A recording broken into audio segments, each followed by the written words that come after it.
주말 뉴욕 증시가 경제지표 개선에도 유럽발 위기로 이틀째 급락했습니다. 미 상원이 신용카드 규제법을 통과시킨 점과 일부 소매점의 실적 악재도 투자 심리를 냉각시켰습니다. 다우는 160포인트가량 빠졌습니다. 유럽 주요국 증시도 3에서 4%가량 급락했습니다. 재정적자 감축을 위한 긴축 정책으로 유럽 경제 성장세가 둔화될 것이라는 우려가 부각됐습니다. 특히 스페인은 디플레 조짐을 보이며 6% 이상 급락했습니다. 유가는 유럽 재정 위기에 대한 우려로 배럴당 2.79달러 하락해 최근 3개월의 최저치인 71달러 61센트에 마쳤습니다. 한편 금은 온스당 1249달러로 장중 한때 사상 최고치를 경신했습니다. 미국의 4월 소매 판매가 전달보다 0.4% 늘어 7개월 연속 증가세를 이어나갔습니다. 시장은 0.2% 증가를 추정했지만 실제 발표치는 이를 웃돌았습니다. 미국의 5월 미시간대 소비자 신뢰지수는 전월 72.2에서 소폭 상승한 73.3을 기록해 전문가들의 예상치인 73.5에는 다소 못 미쳤습니다. 미국의 4월 산업 생산이 전월 대비 0.8% 증가해 미국의 경기 회복세를 제조업이 이끌고 있음을 보여줬습니다. 이는 시장의 전망치도 웃도는 수치입니다.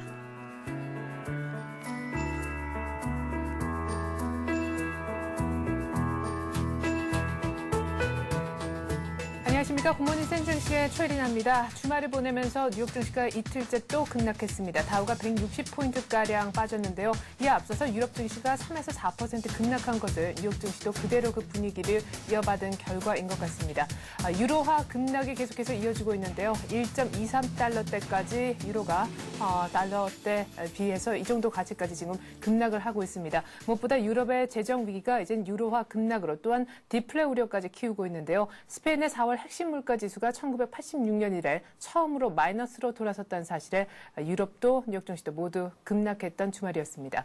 더 자세한 글로벌 증시는 전문가와 함께 얘기 나눠보죠. 신한금융투자 강남구청역 지점의 최우선 대리와 함께합니다. 안녕하세요. 네, 안녕하십니까. 네, 이제 주말 보내면서 두렵습니다. 급락이라는 단어를 심심치 않게 만나볼 수 있는데 일단 뉴욕 증시도 거의 한 2%대 가까이 조정을 보였던 것 같네요. 예. 금요일 날 스페인 충격으로 인해서 3%에서 4% 하락 마감 미국 유럽 증시 분위기 그대로 반영해서 미국 증시도 개장하자마자 약세로 시작해서 1.52%, 162.79포인트 하락 마감을 했습니다. 유로존의 경기 둔화 우려와 유로 약세, 달러 강세 영향으로 유럽 지역과 관계가 높은 금융주, 기초소재주, 화학, 기술주가 약세를 면치 못했고요. 뉴욕 거래소의 이제 금융업 지수가 3.01% 하락했는데 시티그룹이 2.69%, 뱅크 오브 아메리카 3.14%, JP 모간 체이스가 2.25%, 웰스파고 3.14% 하락 마감했습니다. 그리고 미 상원이 지플카드 수수료에 대한 규제를 연방준비 제도 이사회에 맡기기로 한 결정으로 신용카드 회사 주가도 하락해서 특히 마스터카드는 8.55%, 다우 종목 중에서 최고 하락해서 다우존스 지수 30개 종목이 전 종목 하락하는 결과로 마감을 했습니다. 네, 미국 은행들이 남유럽 국가에 약 한 2천억 유로 정도의 여신을 갖고 있다고 하죠. 은행주도 신용카드 회사 주가와 더불어서 모두 다 하락하면서 마감이 된 것 같습니다. 일단 간단하게 미국의 경제 지표 나온 국책 한 3가지 정도를 얘기를 해보고요. 유럽발 악재에 대한 보다 깊이 있는 얘기를 좀 나눠보겠습니다. 일단 유럽발 악재 때문에 미국의 경제 지표 전반적으로는 괜찮았지만 빛을 발했다 이런 결과로 저희가 좀 해석을 해볼 수가 있겠는데 미국의 4월 소매 판매 또 5월 소비 심리 지수, 4월 산업 생산 크게 3가지가 발표가 됐습니다. 4월 소매 판매 얘기부터 들어볼까요? 예. 이날 발표된 지표들은 아주 시장 예상보다 더 좋게 나왔습니다. 예. 스페인 충격만 아니었으면은 일단 미국의 경기 확장의 어떤 지표로서 확인 지표로서 충분히 긍정적으로 시장이 반응할 수 있었는데 스페인 충격점이 안 좋았고요. 그래서 좀 내용을 다시 한번 좀 확인해 보면 네. 4월 소매 판매가 상무 발표에 따르면 미국 경제 전문가 이상 0.2%를 초과한 전월 대비 0.4%를 발표했고요. 이는 7개월 연속 증가세입니다. 그래서 애초 전월 대비 1.9% 증가한 것을 발표했던 지난 3월 소매 판매도 2.1% 급등으로 상향 수정됐고요. 예. 차트를 보시게 되면 소매 판매 그림을 보시게 되면은 네.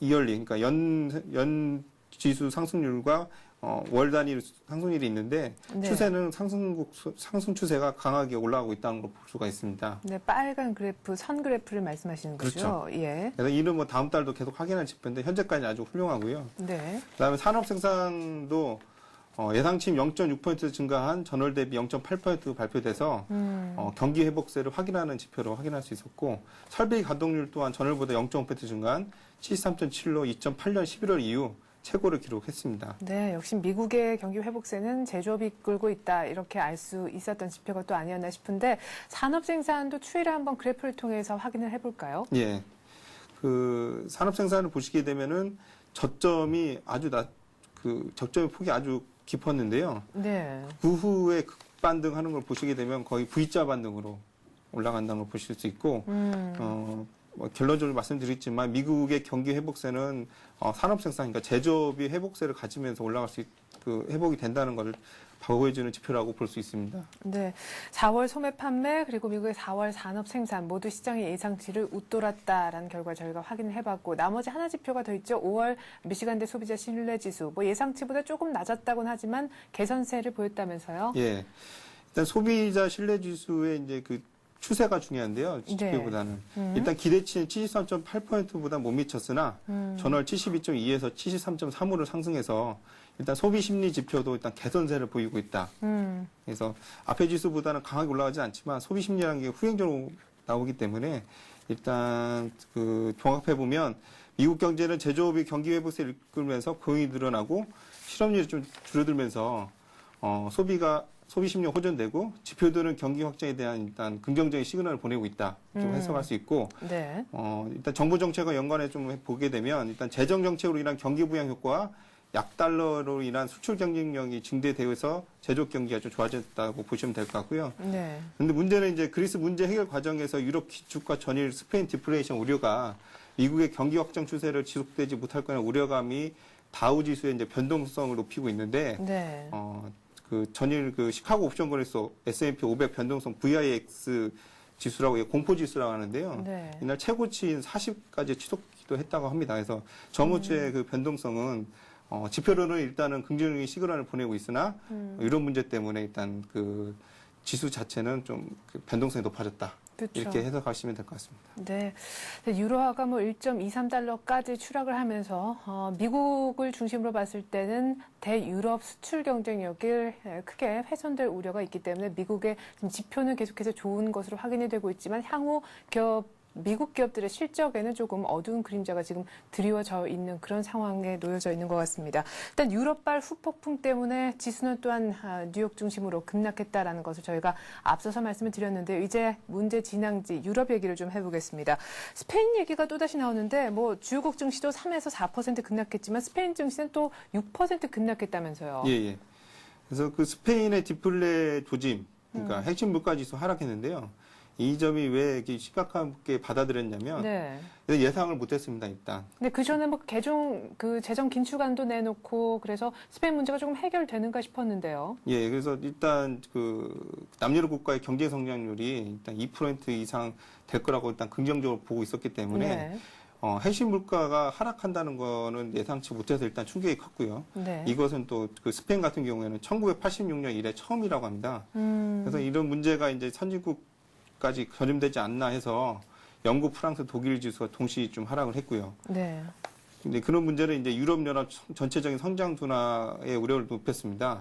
거기에다가 이제 뉴욕 검찰이 신용평가회사 유착 관계 여부가 조사 대상이 됐는데 네. 이렇게 이제 은행들이 조사 대상에 올랐습니다. 프랑스 크레디트 아그리콜 이 6.4% 하락했고요. 네. 독일도 이치뱅크가 4.1% 하락했고 스위스의 크레디트 스위스가 4.1%, 소시에테 제네랄이 8.6% 하락했습니다.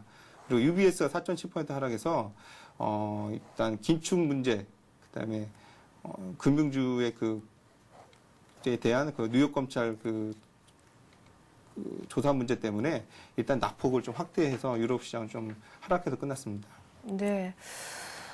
글쎄요. 처음에는 국가 부채의 그리스 문제로 단순히 출발했던 유로존의 재정 위기가 이제는 뭐 유로화의 어떤 급락 문제, 유로화를 결국 방어할 수 있느냐에 대한 문제, 그리고 유로존 전체의 어떤 성장률 둔화 우려 시나리오까지 지금 이어지고 있습니다. 뭐 사실 뻔한 스토리인데도 계속해서 조금 그 충격은 더 강한 강도로 진행되고 있는 것이 아닌가 싶은데 이제는 그렇기 때문에 유럽발 2차 위기가 오는 것이 아닌가 이런 우려가 시장에 많습니다. 유로존 내에서도 공동 감축안이 논의되고 있다면서요? 예.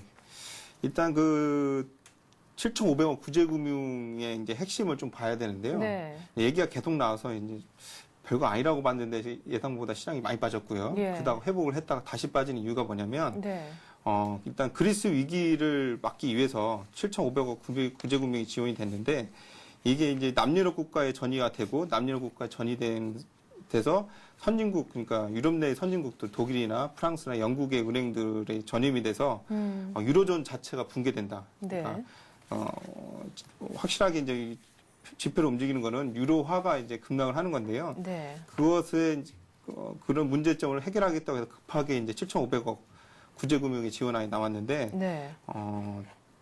이 목표는 일단은 정부 재정 적자를 줄여서 네. 국가 부도 위험을 낮추는 겁니다. 그렇죠. 그래서 이제 구제금융의 조건으로 이제 아시다시피 이들 정부의 이제 재정 기축 정책을 요구하고 있는데 이 재정 기축 정책을 성공을 하려면 일단 경제가 좀 성장을 해야 됩니다. 네. 경제가 성장해야 되나 스페인의 디플레이션 우려가 성장을 해야지 경상수지 흑자가 나고 경상수지 흑자가 나게 되면 재정이 건전화되면서 이런 그 자금 지원에 대한 이제 그 부채 상환을 할 수가 있거든요. 그렇죠. 근데 문제는 스페인의 디플레이션 우려가 이제 성장률 둔화, 지원책 실패 결과적으로는요. 네. 성장률 실패하게 되면 이제 유로화가 하락을 하게 되는데 이런 점이 이제 오히려 그 지원책에 대한 의구심을 가져온 게 된 겁니다. 예. 그래서 단일 통화 유로화 붕괴가 이제 당장 유로존 국가들의 지난 몇십 년 동안 구축했던 규모 경제가 무너질 수 있는데 결과적으로는 실물 경기 지표 호전되고 있고 경기 회복세가 확정되고 있는 미국과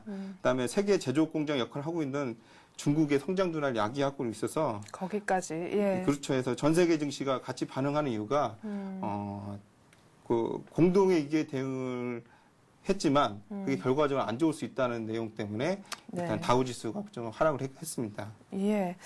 뭐 허리띠를 졸라매야 되긴 하는데 지금 가뜩이나 위축된 그런 경제의 어떤 더블딥까지 불러올 수 있다라는 딜레마에 유로존은 빠져 있다. 뭐 이런 얘기였던 것 같습니다. 보니까 그리스의 악몽도 재현됐더라고요. 신용평가사 무디스가 그리스의 신용 등급을 추가적으로 더 강등할 확률이 지금 현재 80% 이상이다라고 얘기를 했었고요. 또 독일의 최대 은행인 도이체방크 CEO도 지금 그리스가 부채를 전액 상환할 수 있는지 부분에 대한 의구심이 든다라고 언급을 하기도 했었습니다. 자, 어쨌거나 그리스 문제 여전하고 스페인까지 지금 또한 그리스보다 더 큰 강도로 문제가 되고 있는데 말이죠. 이런 가운데 트리스 ECB 총재가 유로존의 공동 긴축안을 준비 중이고 관련된 내용이 오늘 밤에 발표될 것이다. 이런 얘기를 했더라고요. 예. 그래서 그 공동 긴축안 얘기를 조금 해주시죠. 예, 공동 기축안이 왜 필요하냐? 예. 근데 앞서 아까 말씀드렸다시피 정부의 재정 부채가 문제가 돼서 그 재정 부채 그 문제가 되는 해결을 하려면 긴축을 해야 되는데 이게 일부 국가들이 긴축을 하는 게 아니라 유로존이라는 25개 이상의 국가가 이제 합쳐진 나라이기 때문에 네. 독일이 먼저 그 전체적으로 긴축을 하자고 이제 제안을 했던 거고요. 네. 이런 문제는 이제는 핵심은 아까 말씀드렸다시피 유로화의 폭락은 막겠다. 네. 그리고 현재 유로존을 지속하겠다는 그 공통의 의지로 제안했던 것 같습니다. 예.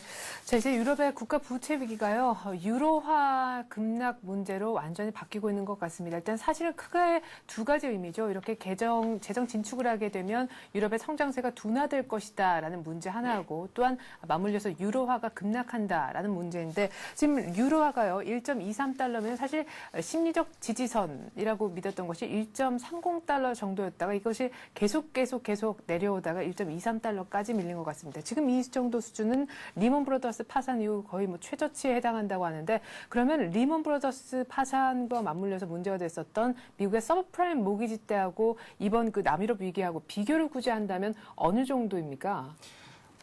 결론적으로 말씀드리면 서브프라임 모기지로 문제 사태는 파생 상품 문제이기 때문에 네. 그 구조에 대한 거를 어떻게 알 수가 없었습니다. 그렇죠. 그나저나 그렇지만 그 남녀노 위기는 정부 부채이기 때문에 규모가 확실히 보여지고 있고요. 그 규모도 한 3분의 1 정도밖에 안 됩니다. 네네. 다만 유로화에 대한 어떤 리스크 문제, 그다음에 유럽으로 인한 그 성장률 둔화 때문에 그 외환 시장에서 유로화 그 선물 매도 계약이 좀 증가돼서 네.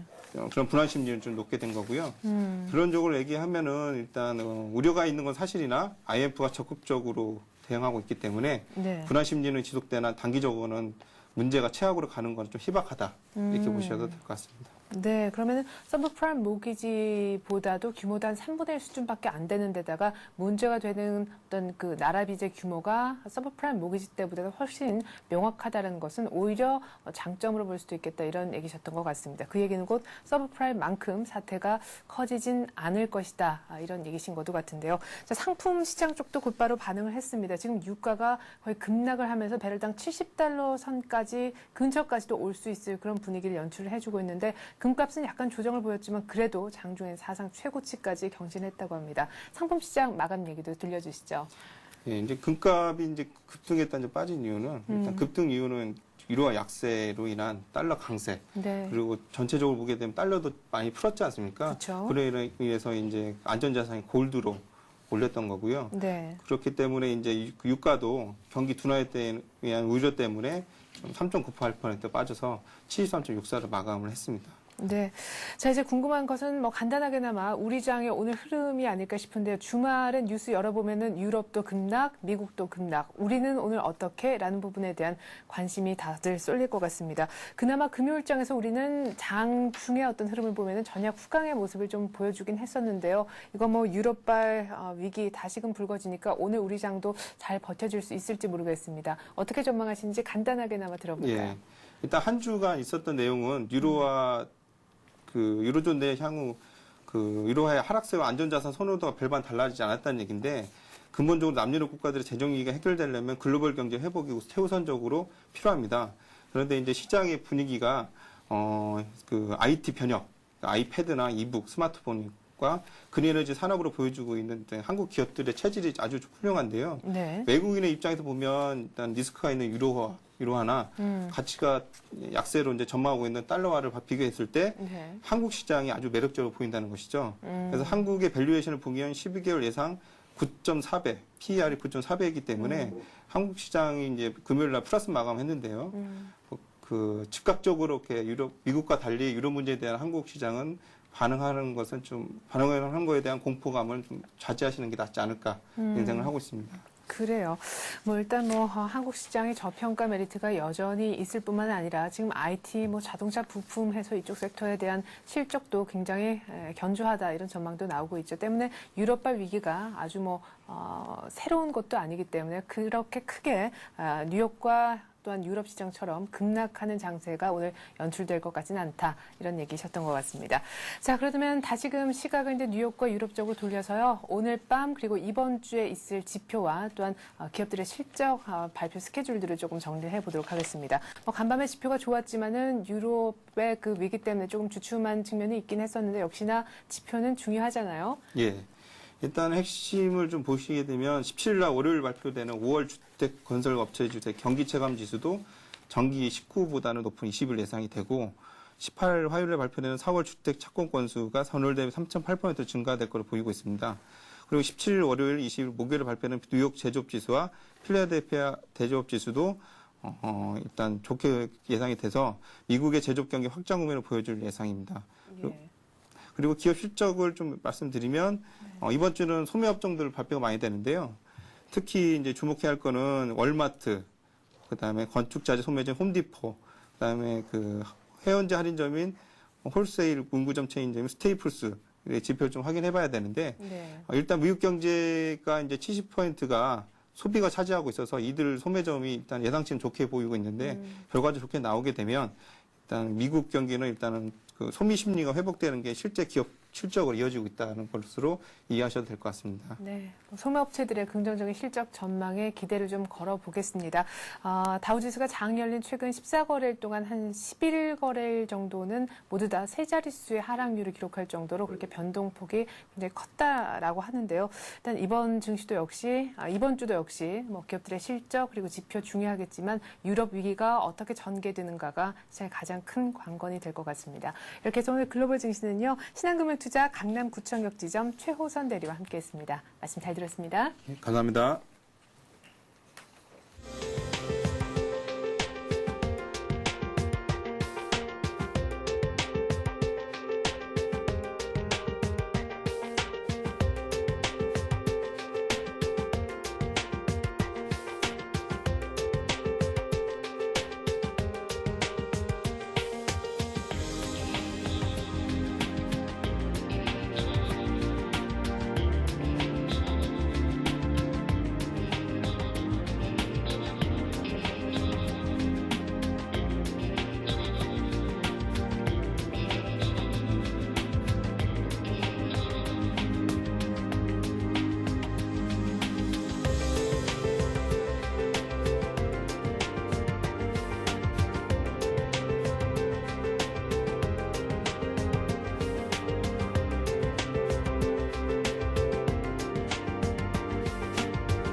네, 같은 글로벌 증시 바탕으로 오늘 우리 장 전망해보는 시간 갖겠습니다. 신한금융투자 영등포 지점 조재석 부장과 함께합니다. 안녕하세요. 예, 안녕하십니까? 네, 주말에 글로벌 증시가 급락했다는 소식이 들어와 있는 가운데 우리 장은 금요일 내에서만 보면은 전약 후강, 그런대로 괜찮은 모습이 보여졌었습니다. 개인들의 저가 매수 덕분이었는데 어쨌거나 1700 회복에 이틀째 실패한 날, 이제 오늘 사흘째를 맞게 되지만 1700은 조금 어려워 보이네요. 예, 지금 저희 증시 지난주에 그래도 선방을 했던 한 주간이었습니다. 예. 지금 최근에 보면 미국은 100포인트 이상씩 하락하는 게 연속 반복을 하고 있습니다. 예. 그래서 지난 주말에도 100포인트 넘게 빠져서 국내 투자자들의 마음을 좀 졸이게 했는데요. 네. 지금 시장에 유럽발 재정 리스크가 있지만은 그 시장에 그렇게 많이 하락한 요인이 보면 이제 불확실성입니다. 근데 네. 사실 지난주에 이제 유럽에서 그 유로존에서 사상 초유의 구제자금 조성한다는 걸 발표를 했고요. 또한 그 ECB에서 국채 매입을 했고, 또한 미국과 그 미국 연준과 통화 수합이라는 그런 안정책을 발표했기 때문에 네. 이제 어느 정도 시장은 안정감을 좀 찾아간다고 이렇게 얘기를 할 수 있겠습니다. 예, 그래요. 유로존의 어떤 문제가 조금 진정이 되는가 싶었는데 주말에는 다시 스페인의 어떤 디플레 우려가 불거졌고 또 그리스에 대해서 무디스가 신용 등급을 추가로 더 내릴 가능성을 경고를 하기도 했었습니다. 어쨌거나 유럽 문제가 잊혀질 만하면 다시금 똑같은 레퍼토리 속에서 약간 변형되면서 다시 충격을 주고 있는데 어쨌거나 오늘 단기적으로는 조금 조정을 보일 것도 같아요. 예, 지금 계속 같은 얘기로 이렇게 빠지고 있는데요. 일단 저희 시장이 아침에는 조금 이렇게 흔들릴 수가 있겠지만은 지금 그 최근에 보면은 저희 이 주가에서 큰 요소는 이제 기본적 분석인 펀더멘탈과 또한 수급에 이렇게 자리를 잡고 있는데요. 네. 최근에 보면 미국 경제 지표가 이렇게 많이 유로존 때문에 많이 가려져 있습니다. 예. 그렇지만 지난주에 보면 미국도 고용 지표가 개선이 됐고요. 또한 4월 소매 판매도 전월 대비 0.4% 증가를 하면서 네. 그 7개월 연속 증가세를 기록을 했고요.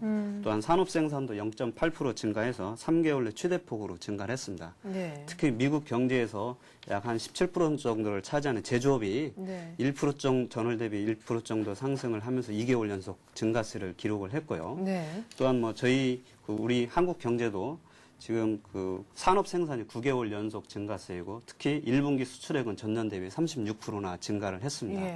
이러다 보니까 국내 민간 연구기관들이 우리나라의 그 GDP 경제 성장률을 5%대 초반, 특히 국책 연구기관인 KDI에서는 5.9%까지도 최고. 예, 상향 조정을 하고 있기 때문에 이 펀더멘털 측면에서는 여전히 저희 국내 증시는 그 해외 증시에 비해서 경쟁력을 가지고 있다고 이렇게 말할 수 있겠습니다. 예.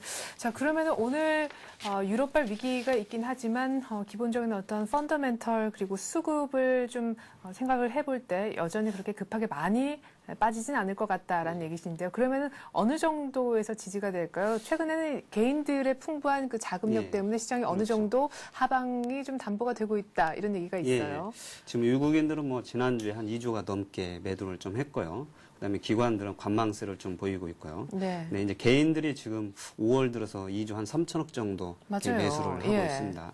그래서 그 삼성생명에서 뭐 삼성생명, 그다음에 만도 이런 쪽들의 공모세에서 이 거대한 자금들이 이렇게 풍부하게 있었고요. 또한 1,700선 이상에서는 환매가 나오지만 1,600선에서는 이 개인들이 그 기관과 더불어서 이 선택과 집중을 통해서 추구내는 IT나 자동차 이런 쪽들로 이 매수세를 하고 있기 때문에 네. 이런 그 IT, 자동차, 화학 업종들의 이런 주도주에 대한 그 매수세가 있기 때문에 뭐 오늘 저희 증시가 미국의 영향을 받는다곤 치더라도 네. 이 지수보다는 종목에 집중을 해야 될 것 같고요. 따라서 네. 뭐 저희 나라는 지난번에 1650선에 갔던 게 1차적인 지지선으로 보고서 그 시장을 대응을 하시면 좋을 것 같습니다. 네, 뭐 특별히 이번 달 들어서 이 남유럽 재정 위기가 불거지면서 외국인들은 거의 한 3조 가량 정도 순매도했다고 하고 말씀하셨듯이 개인들은 한 2조 5천억 조금 못 되는 순매수를 반대적으로 보여주고 있는데 개인들이 지난해 말에 IT 자동차 갈 때 못 잡고 지켜봤던 것에 대한 어떤 한풀이를 지금 하는 것이 아닌가 싶기도 합니다. 오늘 만약에 사실 또 뻔한 스토리 약간 변형된 유럽발 위기로 또 빠진다면은 개인들은 더 살 것 같은데 지금 시장의 어떤 특징이 정말 가는 종목만 가는데 그 가는 게 거의 주도주에 예. 국한돼 있다라는 특징이 있는 것 같아요. 예. 오늘도 역시 비슷한 이런 전략을 펼쳐야 될 것 같네요. 네, 뭐 그렇습니다. 기관이 아까 말씀 기관도 그 선택과 집중을 하고 있기 때문에 네. 그 삼성전자나 LG 디스플레이의 그런 대규모 투자 확대 그 수혜주를 이렇게 보시는 게 좋을 것 같고요. 오늘 또 삼성전자가 그 반도체 라인 증설 발표식 때 반도체와 LCD에서 뭐 한 17조 이상의 투자 네. 계획을 발표를 할 거기 때문에 더 가겠네요. 예, 아무래도 그런 쪽들이 더 시장의 영향을 그 받을 수밖에 없기 때문에 반도체, LCD, 뭐 OLED 이런 또 그 반도체 재료주 네. 뭐 이런 쪽들에 관심을 가지면 좋을 것 같고요. 네. 또한 뭐 또 한 축인 그 자동차 업종도 예. 상반기에는 기아차의 신차 효과로 주가가 견인을 했다면은 하반기부터는 현대차의 신차 효과로 실적이 좋아지면서 주가를 견인할 거기 때문에 그 해외에 같이 나가 있는 자동차 부품 업체들도 뭐 지속적으로 관심을 가지시는 게 좋을 것 같습니다. 네.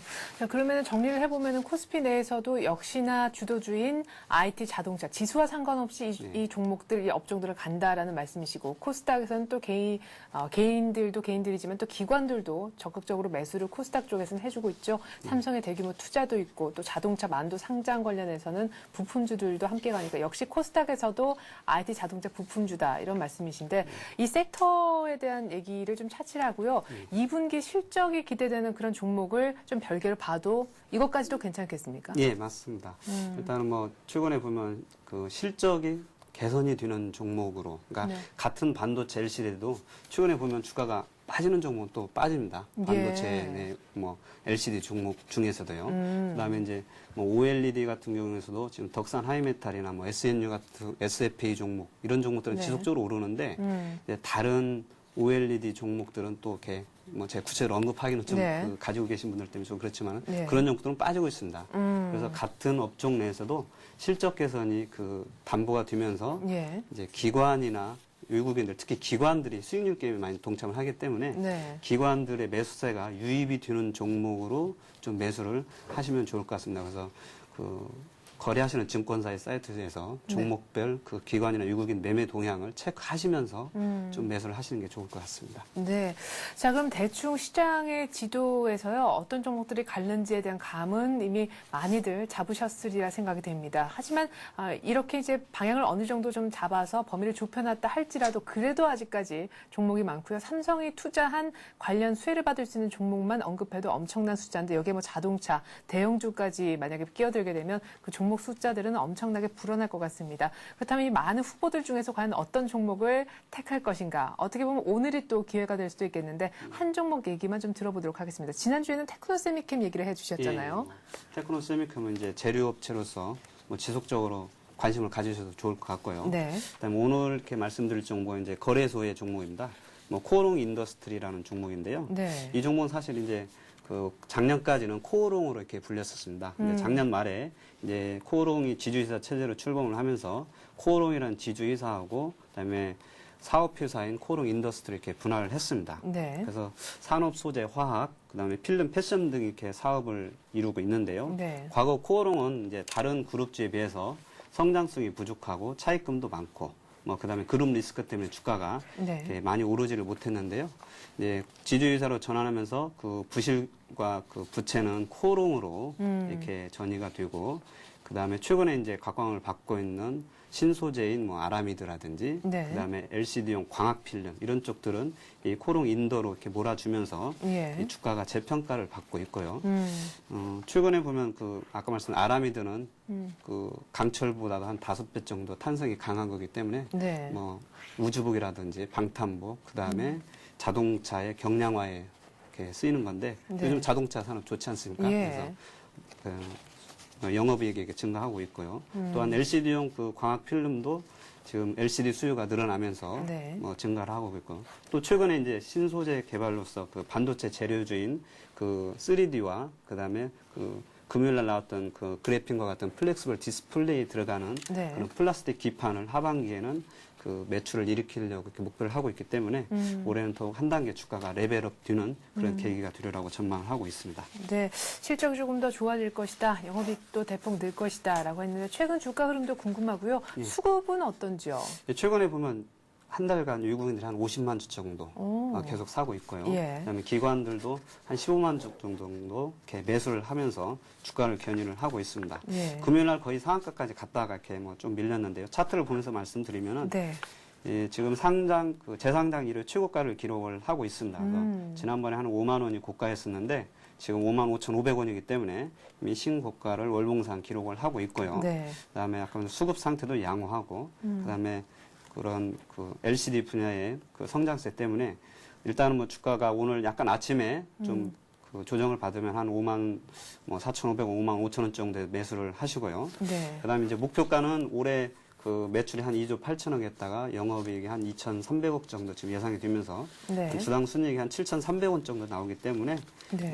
시장 퍼 10배 적용을 해도 목표가는 예. 7만 원 정도 나오려고 보고 있고요. 그다음에 뭐 단기적인 손절매는 그 최근에 그 목표 주가를 그 고가를 갱신했던 5만 원대 초반인 5만 1,000원 정도를 손절매 가격으로 정하시고 이렇게 매매를 하시면 될 것 같습니다. 네.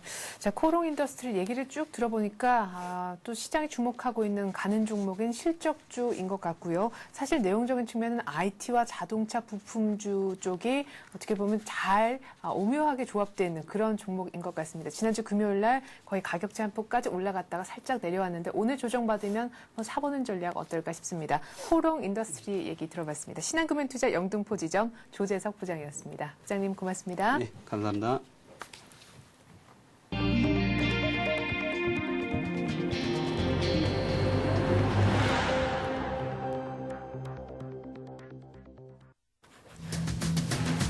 이르면 내년부터 변호사와 회계사 등도 고객의 불법적인 자금 세탁 혐의가 있을 때 금융당국에 의무적으로 보고를 해야 합니다. 또 현재 은행 등 금융기관들이 하는 것처럼 고객과의 일정 금액 이상 거래에 대해서도 신고 의무를 갖게 될 것으로 보입니다. 한국개발연구원이죠. KDI가 저금리 부작용을 우려하면서 지금 금리를 올려도 빠른 게 아니라고 지적했습니다. 또 올해 우리나라 경제 성장률 전망치를 5.9%로 상향 조정하면서 국내외 기관 중 가장 높은 성장률을 제시했습니다. 이젠 안드로이드 폰이 대세가 된 것 같습니다. 국내외 스마트폰 시장에서 구글의 운영체제를 탑재한 안드로이드 판매가 늘면서 애플의 아이폰을 넘어서고 있는 건데 글로벌 스마트폰 시장에서 애플을 위협하는 성장세를 보이고 있는 구글폰 얘기해보겠습니다. 2차 보금자리 주택 6곳에 대한 사전 예약 일반 공급이 내일부터 25일까지 진행됩니다. 강남권 당첨 확률을 높이고 싶다면 세곡 2지구 1블럭과 내곡 지구 5블럭은 피하라고 하네요. 자, 오늘 드디어 삼성전자가 반도체 신규 라인 기공식을 개최하면서 대규모 투자 계획을 내놓습니다. 20조 원에 달하는 사상 최대 수준의 투자 규모가 공개되리라는 예상이 나오고 있는데요. 이 밖에 이번 주 국내 경제계 이슈들 어떤 것들이 있는지 알아보겠습니다. 오늘 이 같은 내용 바탕으로 해서 이슈는 서울현대신문 산업부 이종배 기자와 함께합니다. 안녕하세요. 네, 안녕하십니까. 자, 현재 일반 금융기관과 카지노의 경우에는 자금 세탁 거래가 의심이 되는 경우에 금융당국에 보고를 하도록 돼 있는데 이 이 같은 거래보고 대상자에 이제는 변호사 그리고 회계사 등도 포함되리라는 예상이 나오네요. 예, 그렇습니다. 그 자금 세탁이 의심되는 거래에 대해서요. 현재 금융당국에 보고해야 되는 의무 대상자가 좀 확대될 것 같습니다. 네. 현재 기획재정부하고 금융위원회에 따르면요. 비금융 전문직에 대해서도 자금 세탁 방지 의무를 부과하는 방안을 추진하고 있다는데요. 여기서 비금융 전문직이랑 변호사, 회계사, 공증인, 중개업자, 신탁사 이런 사람들을 말하는데요. 네. 그러니까 만약에 정부의 안대로 한다 그러면 앞으로는 변호사, 회계사 등도 자금 세탁이 의심되는 거래에 대해서는 네. 이제 금융당국에 의무적으로 보고를 해야 되는데요. 네. 이제 금융당국 얘기를 따르면은 확대 도입 방안을 곧 마련하고요.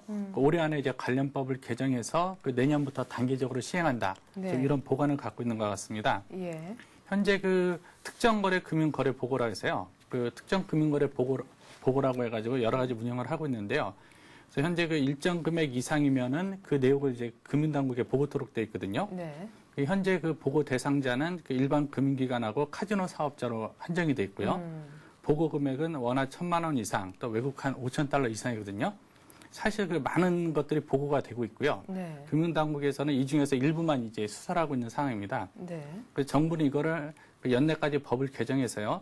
대상자를 변호사, 회계사, 공증인, 중개업자, 신탁회사, 예. 기금송사 이런 거 확대를 하고요. 보고 금액도 중장기적으로는 없애는 것을 검토한다는 계획입니다. 네.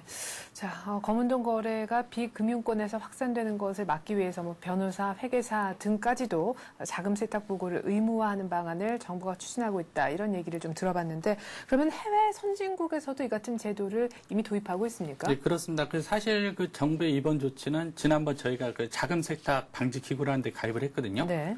자금 세탁 방지 기구에 가입하면서 국제적으로 이제 한국의 투명도를 높이려는 일환인데요.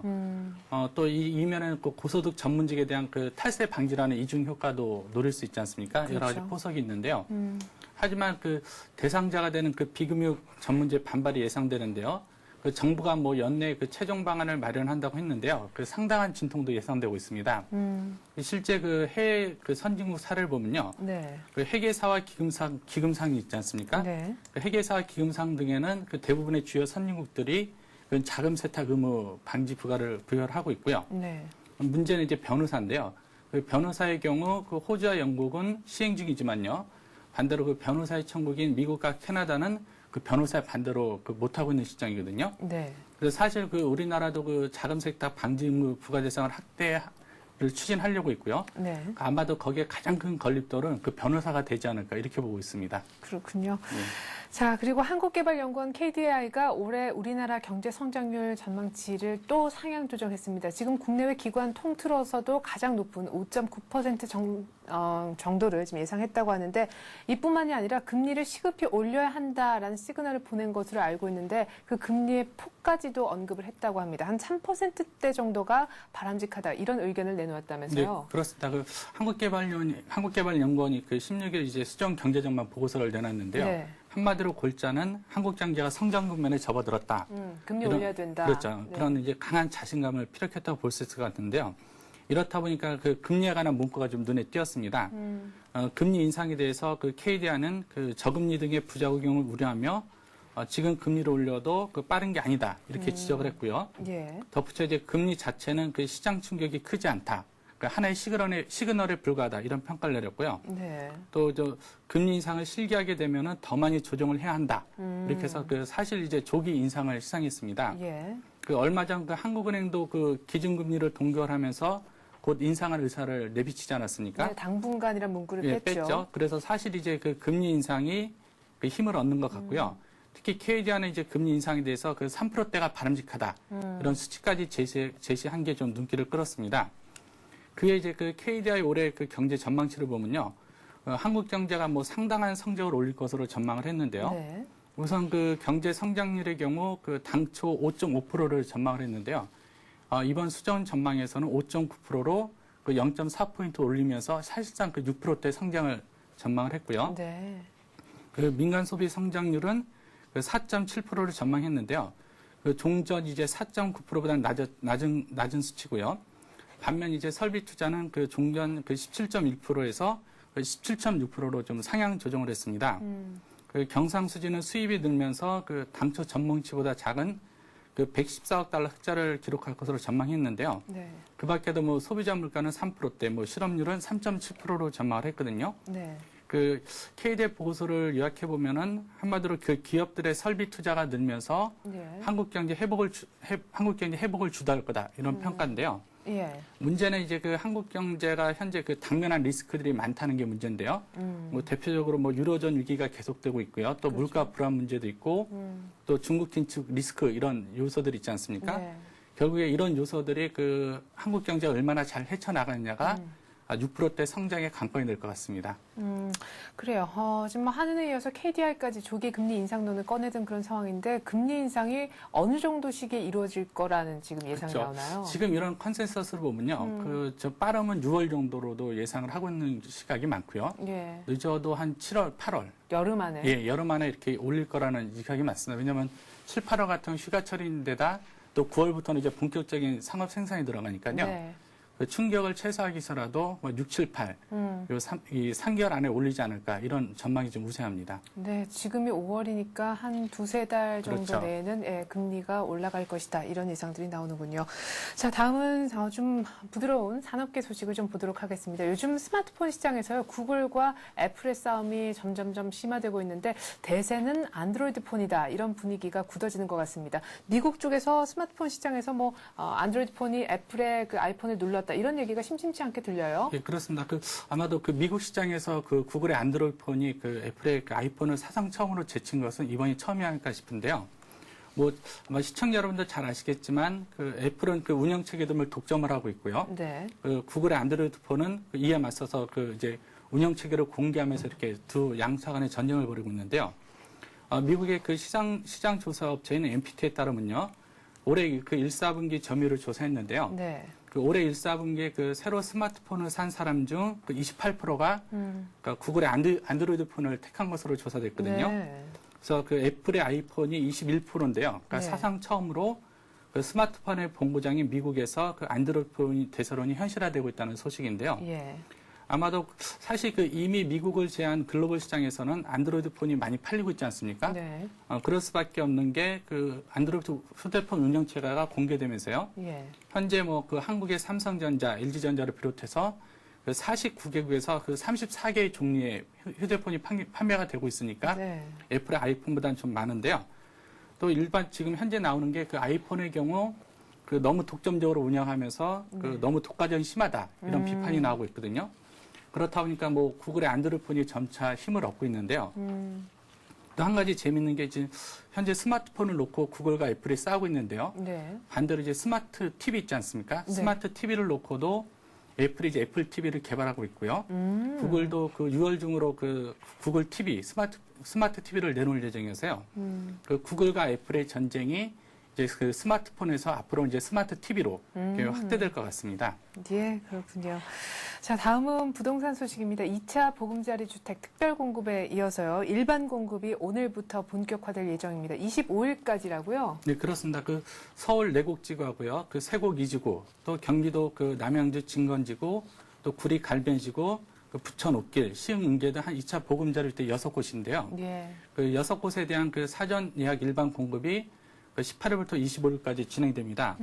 뭐 공급 물량을 보면요. 그 분양주택이 한 5,100여 가구 되고요. 네. 또 임대주택이 한 1,200여 가구 등 총 한 6,338가구인데요. 네.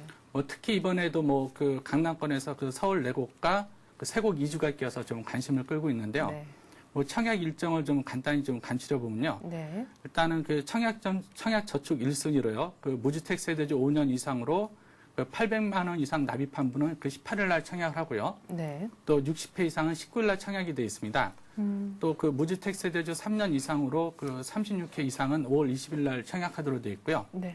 청약 저축 1순위 전체는 그 24일, 또 2, 3순위 전체는 5월 25일로 이렇게 예정되어 있습니다. 네. 자, 다시금 새로운 한 주가 시작이 됐습니다. 이번 주 국내 주요 일정들 어떤 것이 있는지 궁금한데 앞서서도 저희가 얘기를 나눠봤습니다만 오늘은 삼성전자의 반도체 투자의 그 규모가 결정이 되는 날입니다. 반도체 신규 라인 기공식에 이건희 삼성 회장도 참석하리라 이런 얘기가 나오고 있는데요. 국내 주요 일정 한번 들어보죠. 네, 그렇습니다. 그 올해 그 이번 주 가장 큰 일정은 아까 지적하신 대로 그 뭐 삼성전자의 그 반도체 신규 라인 기공식일 것 같고요. 네. 이건 회장이 참석을 하고요. 아마 시간은 오후가 될 것 같습니다. 아직 그 삼성 측에서는 구체적인 시간은 공개 안 하고 있는데요. 네. 지금 오후로 좀 알려지고 있습니다. 그리고 또 뭐 그 정부가 20일 그 천안함 그 침몰 사고 원인 발표를 하는 것도 큰 이슈가 될 것 같은데요. 네. 일단 그 일자별로 보면요. 57일에는 뭐 아까 말씀드렸던 그 이제 삼성전자가 그 반도체 신규 라인 기공식을 하면서 그 올해 투자 계획도 내놓을 예정인데요. 네. 뭐 투자 규모가 뭐 역대 사상치가 될 것으로 전망이 되고 있습니다. 네. 또 18일에는 그 경제협력개발기구에서 그 2010년 그 통계 연보를 발간하는데요. 이 통계 연보에는 뭐 그 경제 성장률 등 그 경제하고 사회 영역에서요. 네. 그 국제 비교가 가능하거든요. 그래서 그 국제사에서 그 한국의 현 경제적 사회적 위치를 가늠해 볼 수 있는 자료인 것 같고요. 네. 또 19일에는 그 스위스 그 국제경영개발원에서 그 세계 경쟁력 평가 결과를 발표하는데요. 여기 뭐 세계 순위가 공개되거든요. 네. 한국의 세계 순위가 뭐 상승했는지 좀 관심이 모으고 있습니다. 또 19일에는 또 한국은행 김중수 총재 주재로 그 경제동향 강담회가 열리고요. 네. 또 19일에는 그 방송통신위원회 등 그 정보 관계부처하고요. 그 지상파 방송사 3사들이 모여서 그 세계 최초로 그 3D 지상파 TV 시범 방송을 실시합니다. 드디어. 예, 그렇죠. 또 20일에는 그 정부가 그 천안함 침몰 사고 조사 결과를 발표하는데요. 뭐 같은 날 그 이명박 대통령의 특별 담화도 예정돼 있는데요. 뭐 천안함 지금 사건 원인이 뭐 북한의 소행으로 많이 좀 그 가고 있는데요. 네. 그 최종 결론이 어떻게 날지 궁금하고요. 또 그 북한의 소행이라면은 정부가 공식적으로 어떤 입장을 밝힐지도 좀 관심을 모으고 있습니다. 네. 자, 오늘 반도체 신규 라인 기공식을 시작으로 해서 금요일은 또 휴일이죠. 목요일 천안함 침몰 사고 조사 결과 발표까지 역시 굵직한 그런 일정들이 많은 것 같습니다. 이렇게 해서 오늘 이슈는 서울현지신문 이종배 기자와 함께했습니다. 이 기자 수고 많았습니다. 네, 감사합니다.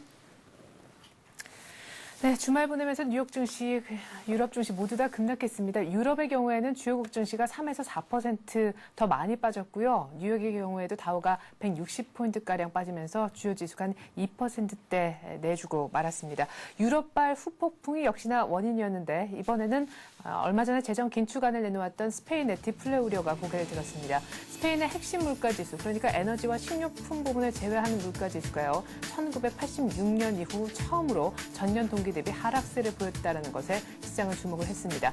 아쉽게도 뉴욕의 지표는 모두 다 괜찮은 성적을 내놓았지만 때문에 빛을 발할 수밖에 없었는데 우리 증시 1,700을 두 번이나 연거푸 종가 기준 최근 들어서 실패한 가운데 이 같은 급락 소식이 글로벌 증시로부터 들어왔습니다. 오늘 우리 증시도 어느 정도의 조정폭을 보여줄지 궁금하군요. 출발 센 증시로 다시 돌아오겠습니다. 고맙습니다.